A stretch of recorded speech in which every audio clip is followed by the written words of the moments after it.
So you're a songwriter, you write songs. Eventually, you're gonna want to at least get some of those ideas, recorded and work on them a little bit. Toy around with harmony, chord progressions, just all that stuff. Nowadays, our phones have very good microphones. And, you can work with it, and the memos, you can get jot ideas down if you don't forget them. So it's kind of hard to be in a position where you just don't have any way to capture an idea, right? But for the sake of this video, just imagine that you don't have anything, right? What would you do? I mean, eventually you'll have to start. Well, either have a fantastic memory or be able to, jot it down in charts and in music notes and notation. And that's why they would do that. And eventually you might have to do that as well if you didn't have anything. But let's jump ahead a little bit and actually let's go back first, because the reason I'm making this video is because throughout my life there's always been a little bit of a recurring theme of not having the best gear, for the time I'm in.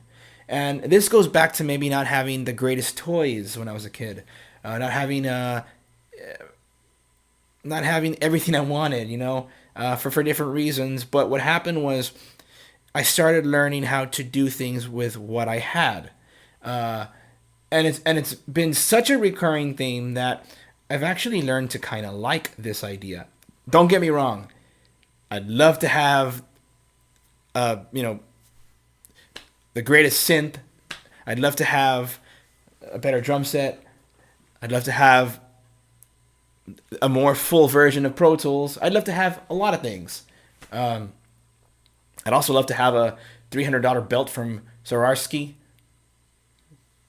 I have a few, but not the one I really want. There's a lot of things that I want, but I've also learned to, sit back and say it's okay.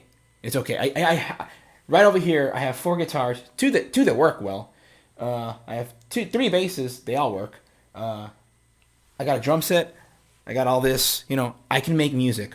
So that's mainly what this video is about. Because too many times I see, if I only had that new camera, if I only had the best, that's what everybody uses. If I only had this, that's what everybody uses.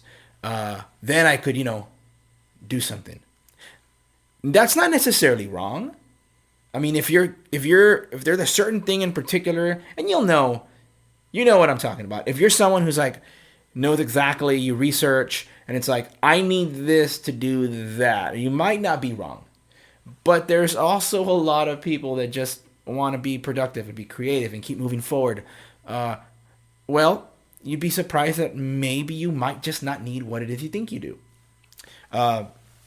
Okay, so I wanted to start here. So let's just say you have one thing. Okay, when you have nothing, a little thing makes a big difference, right? So let's just say you got nothing to jot your ideas down. Then all of a sudden, this little thing shows up.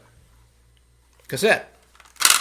Now this doesn't work that well anymore, and that's the thing with most cassettes nowadays. Cassette players, if you're not someone who's into it, who can fix them and or just buy a new one. If you have an old one lying around, chances are through the years they don't keep up that well. But it's a really cool format to listen to music, and it was very convenient at one time. So just imagine that this shows up in your house now, and let's just say it works perfectly, because it doesn't right now. Let's just say it does. So let me get my guitar. I'll use one of my own songs. So it's like, I want to remember it. I got this idea. Now you get to go record. There's a couple seconds where, you gotta let it go. All right, here it goes. The raindrops are falling on my head, she said. We'll still be here if love's in the air. Should we still be here? She always wanted to travel abroad, not sit at a desk and blah blah blah blah blah blah. Okay, now, like I said, this one doesn't work that well anymore. I have another cassette player somewhere out of reach that works better, but okay.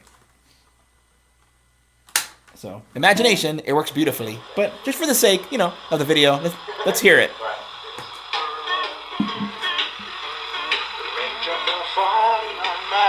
She said, still feel love in the air.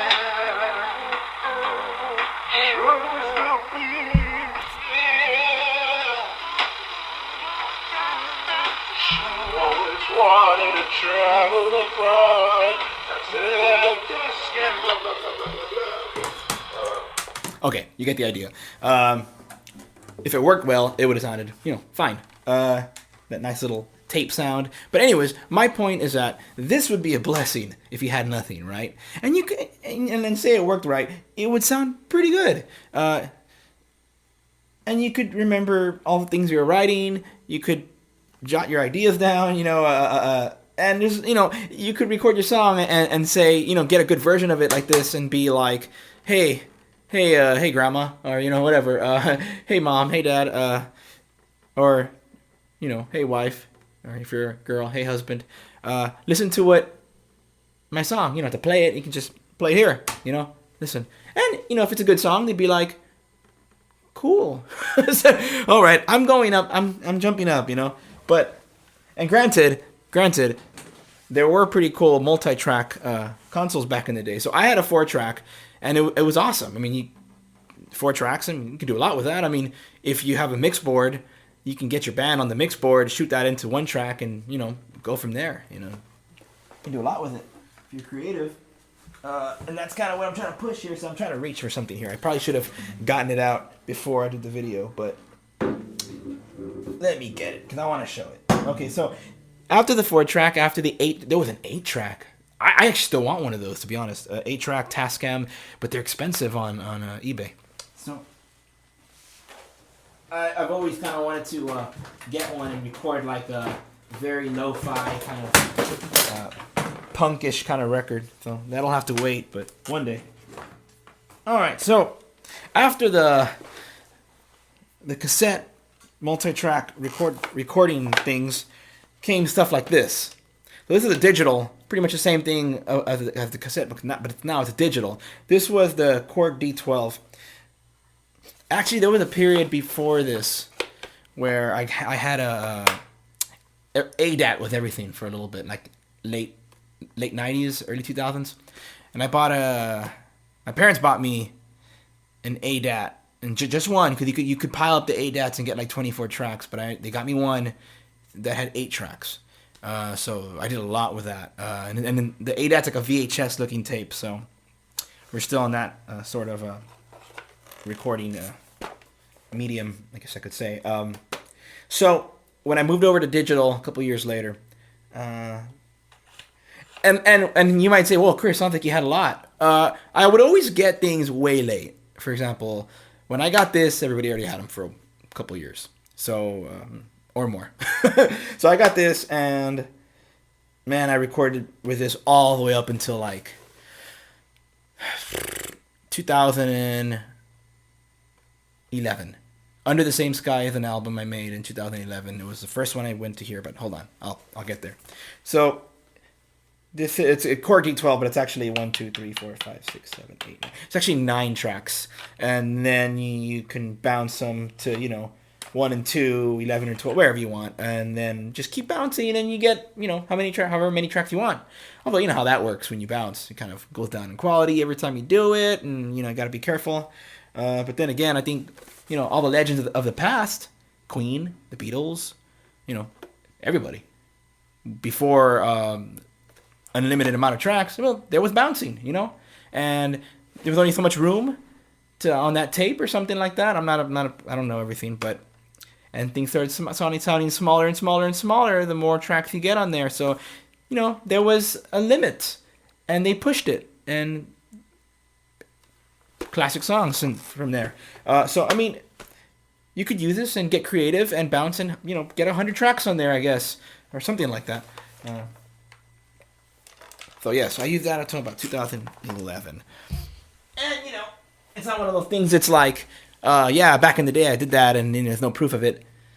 My albums from 2005, Mixed Up in Hollywood, all the way up until before Under the Same Sky, here on my channel, right here, on there. So the proof is there. Then at some point I got this computer, and it was given to me actually. And I started using GarageBand. Now, GarageBand is a free app. Like, one second. I don't really want to open it up because I got this going right now, recording my voice. So, free app. I don't know if it's still free, but it was free for a long time. Or at least it's probably a free version of it. I had the free version. The cool thing about GarageBand is, you can have as many tracks as you want. There's built-in effects. So let's travel back now. Before you had this little dude, you had nothing. You had nothing. Just your brain, right? And paper. Now you got a computer with built-in effects, unlimited amount of tracks. Do you realize what you can do with that? You can do whatever you want with that. The sky's the limit, even with the effects. Now I know. I know expensive effects. I know expensive mics, compression, all that stuff. Makes a difference. It really does. And there's experts way above me when it comes to being an engineer. I am not talking down at that at all. I know my limits, and I know what I know, and I know there's so many people that just know way more, and that's great. Because big studios are always needed. I just mentioned the Beatles and Queen a little while ago. Those weren't home studios. Those were big studios for the time. Some of those still exist.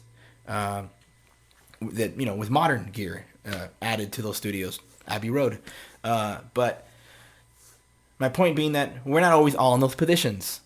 And now we have the internet to throw our ideas out. So you go from here to the digital to the... Now we're on the computer with unlimited amount of tracks, with built-in software with like effects, compression, all of that. When you didn't have any of it, now you have it. You're gonna use it like it's the most expensive steak out there. It's gonna be delicious. And for me, it was like that. I'm like, man, I got this. And one of the things I remember when I moved over to GarageBand is it's so quiet. Like the digital, these machines here, maybe it's just the mics I'll use, but there was a feeling of like it was just felt quiet. It felt a little bit more, like a little more quality to what I was recording.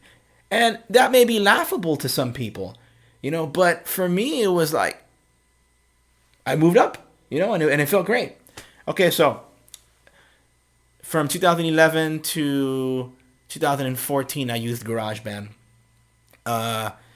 And then I bought a version of Pro Tools, M Audio. It's not the full version of Pro Tools. It's a newer version of Pro Tools, not the newest version of Pro Tools, but it's got pretty much everything Pro Tools has. I've worked on full Pro Tools and come home to use mine, and I very rarely ever feel the difference. So I learned how to use that. And going from GarageBand, you go up to slightly higher quality plugins, the free ones as well. And I could feel that. I could feel the quality move up a little bit. So it's just one of those things where, like, I think, like I said, I'm not talking down for people that have big gear. I'd like to have it. But at the same time, I try to put things in their place. Maybe that's my problem. But I try to put things in their place. I have a drum set. I have all my guitars. I have amps. I got bass amps. I got speakers, granted. Not the best speakers. I got a computer with Pro Tools. And I got everything I need to record music. Isn't it up to me to do the rest? Like, shouldn't I be a student of songwriting to make songs, work on the lyrics, work on the melodies, work on the chord structure, work on my drumming, work on my bass playing, work on my guitar playing, because I do all the instruments. But isn't that up to me at that point? Like, if I can't make a song and have it be a good song that people will listen to, if I can't do it, or let me reverse that, if I can do that with this, show it to someone and be like, that's a beautiful song. I can surely do it with GarageBand. I can surely do it with Pro Tools. And that's just kind of, it's a reversal of like, you got to have everything first. I don't know. I just think that in the age that we're in right now, there's room for all of it, of course. There's room for everything.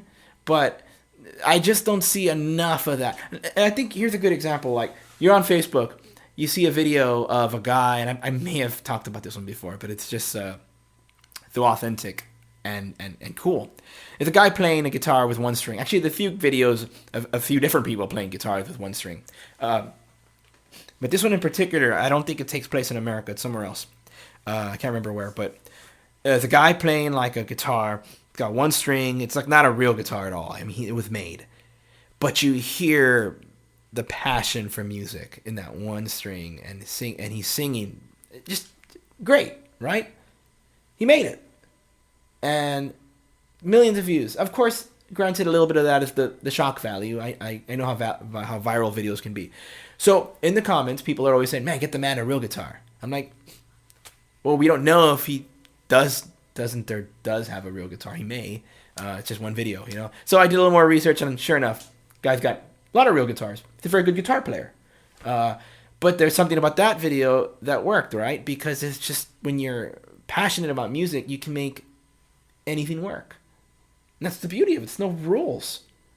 So I'm about that path. And I just want to share that path with you all. Like, the one beauty about the studio, and some experts may disagree with this, and just it may show my immaturity, but I'm willing to risk that in the name of the art that I make. You don't see the studio. You don't see it. You hear it, and some people can get really good at it. They can say, well, you know, I hear the room. I can tell how big the room is, right? You know, the beauty is most people aren't experts. They don't see the room. They hear the sound. So, I mean, you know, there's countless videos on YouTube. Does an Epiphone sound better than the Gibson? Does the Squier sound better than the Fender? Or, you know, vice versa. Does the $500 snare sound better than the, you know, $80 snare? Like, I saw a funny one. Does this $3,000 alto sax sound better than a $90 or a $100 Amazon saxophone? You know, cheap one. There's all sorts of things like that. And the beauty of recording is that no one sees the studio and nobody really knows. I've seen so many countless videos of drums where they're like, how to tune your cheap drum set. And then the comments are like, well, I actually liked it when it wasn't tuned, because the snare was like, wah, boom, ding. Remember, music is about creating sound. Part of it is about creating sound, capturing sound. If you're just going in like a machine and quantizing everything and using the same gear as everybody else gets the best gear, well, then you're all going to sound the same for the most part. I know we're all different. We're all different people. So maybe not exactly the same, but it's going to be, a lot of it's going to be the same. Now, we need that because those are genres in themselves. But I'm just trying to throw what I believe out there. And if it sticks with people, and like, yeah, I'm like that too, you know, then it's worth it. This is a $100 mic. I want a $500 mic, but I also want a couple other things, so I try to weigh out what's necessary. Sometimes I'll buy a jacket that I like instead of the music equipment because I like jackets, you know, stuff like that. And in the end, I'm winning all these games, right? I'm winning all these games in my life. I want a jacket. Well, I bought the jacket instead of, you know, the new skins on my drums. I weigh out what I think matters, and I do that, you know. So let's see. Did I bought anything new recently? Oh, I got this guitar. This guitar here. Well, it's a Lucero. It's a Lucero guitar. It's a $100 guitar. I bought it for $35 on eBay. About to pick up. It's not that expensive. Sounds pretty good. I put it into my Tech 21 Sounds amp. Put it on my amp. Sounds great. It's a funny thing. I showed up with it at a gig and everybody was complimenting it. Oh wow, look at that guitar.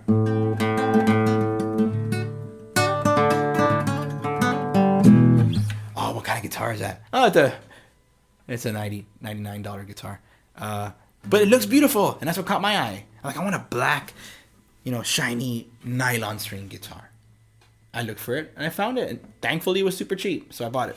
And I got a bunch of compliments. And here's the thing: sometimes when you play cheaper instruments, like Jack White mentioned this. I don't think he ever mentioned cheap instruments, but he mentioned about playing guitars in the documentary "It Might Get Loud" with Jimmy Page and Edge from U2. Jimmy Page from Led Zeppelin. Jack White mentioned about how he enjoys guitars that fight him. That he, some people will be like, "Oh wow, that's full of it. Like he doesn't know what he's talking about." But no, it's a real thing. I have kind of. Let me tell you a story. So when I was in junior high, I was in band, right? And this whole situation of kind of being late on getting the best gear, or never even getting the best gear, started happening earlier than that. So I had a saxophone that my parents bought me. This old Selmer Bundy sax. It was actually a good sax, but it was old. I fell in love with playing sax. And I just played and played and played and played. I mean, I played by ear. I just tried to play. I started listening to Kenny G, which I'm a fan of, was a fan of back then too. So I started learning his songs, and I just started playing that sax. I didn't know that it wasn't in good condition, because it was working. For me, it was working. All the pads were working. All the notes were working. But what happened was, as a couple of years went by in band, they were like, your sax doesn't seem to be working right. Because so there was I think a couple pads that weren't working, and I took it to the school, the person that fixes it in the school band, and they were like, yeah, we passed it around to the senior students, and nobody could play your saxophone. And it didn't bother me at all. Like, well, I could play it. I just need those two pads fixed. Something, I can't remember exactly what was wrong with it, but they were like, yeah, it needs major fixing. So like, oh, okay, well, just a couple weeks ago I could play all the notes except these two, or whatever it was. And they're like, no, you need to get it fixed proper by somebody, at at a local place. So I got it fixed, and I feel like it never felt as good as it did when nobody could play it. I could play it. I don't know, but it worked for me. And so I've always kind of been a magnet to that. My guitars, their actions can be kind of high. I have my Hofner bass, the action is high. Bass players get it. How do you play this thing? I don't know. I kind of like it, This is a cheap guitar. It doesn't... People pick it up and kind of I can barely hear them playing it. But then when I play, I'm used to it now. And...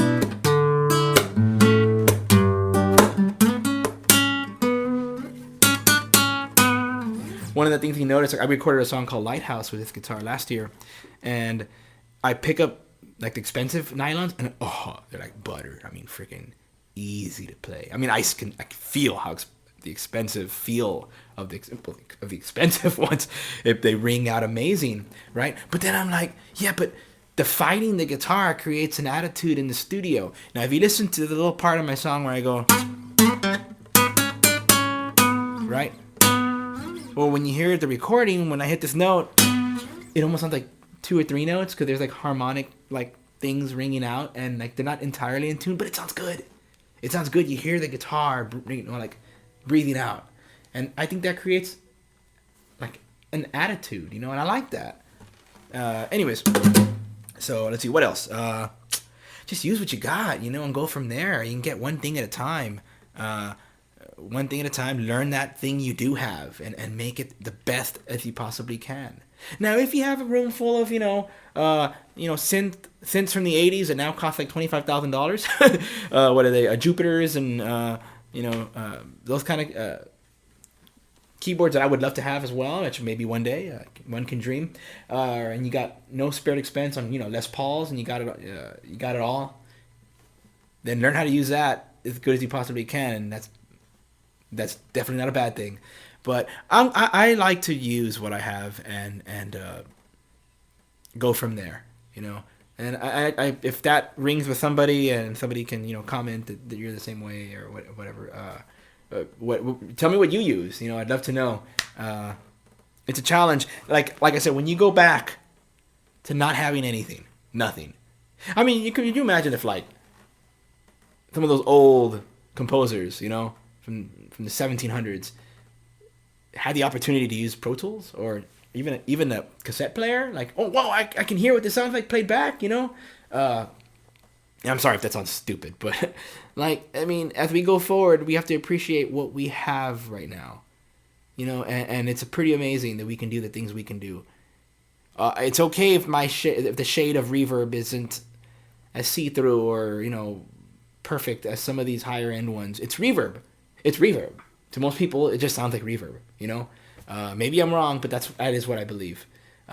We can time the echo of our delays. We can do all that. When at one point, if you had a delay box, you stomp on it, it's got delay. It's got delay. And I didn't even think about timing it, right? When I was younger.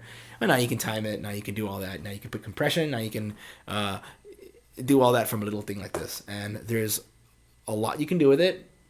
And maybe your thing is gear and this video is not for you. But anyways, I'll shut up now.